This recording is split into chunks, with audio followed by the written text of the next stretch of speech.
आज हम एक अहम मसले पर बात करने वाले हैं जो कि हर मुसलमान को जानना बेहद ज़रूरी है, चाहे वो शादीशुदा हो या बग़ैर शादीशुदा हो।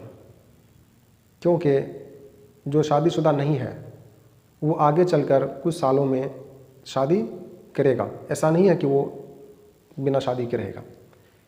तो इसलिए ये मसले हर मुसलमान के लिए बेहद ज़रूरी है और ये शर्म की बात है, लेकिन हदीसों में है तो मैं आपको बता रहा हूँ। और बहुत ऐसे लोग होते हैं जो गलती कर बैठते हैं और मसले पूछने में शर्म आते हैं उसको कि यार इसके बारे में हम कैसे पूछें, ये तो शर्म की बात है। तो इसीलिए मैंने सोचा कि मैं इस मसले के बारे में आपके सामने खुलासा कर दूँ। और वो मसले ये है, ये हदीस इब्न माजा के अंदर हदीस मौजूद है कि अगर शौहर और बीवी अपनी अपनी शर्मगाह को आपस में मिला लें, शौहर भी और बीवी भी शर्मगाह को आपस में मिला लें, मनी न निकालें तो भी उस पर गुस्ल वाजिब हो जाएगा,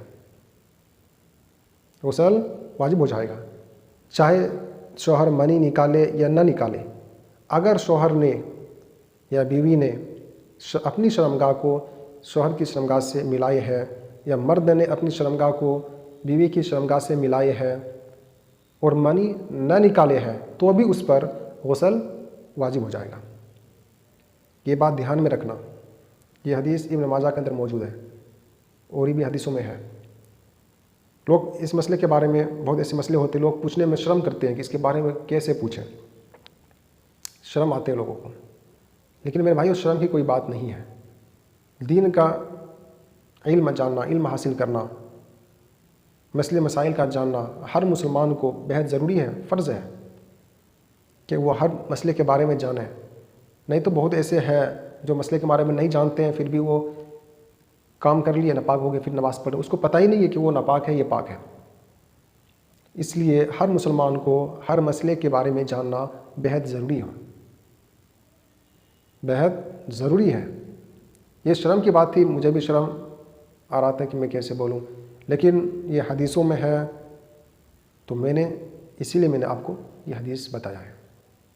जब हदीसों में है फिर शर्म किस बात की? तो इसीलिए ये बात ध्यान में रखना।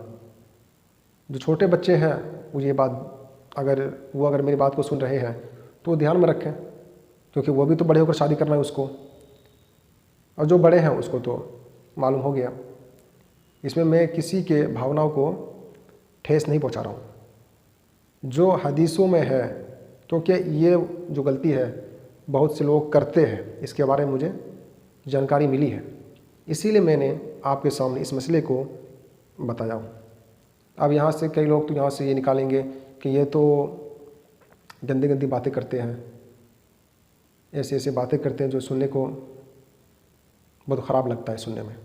तो मेरे भाइयों, सुनने में ख़राब लगे कोई बात नहीं है, लेकिन ये गलती हर मुसलमान करते हैं और इस मसले के बारे में हर मुसलमान को जानना ज़रूरी है, क्योंकि मुसलमान है और मुसलमान को पाक साफ रहना बेहद ज़रूरी है। अगर वो पाक नहीं रहेगा, अगर वो नापाक रहेगा तो फिर कोई नमाज नहीं होगा उसका, फिर क्या फ़ायदा है फिर।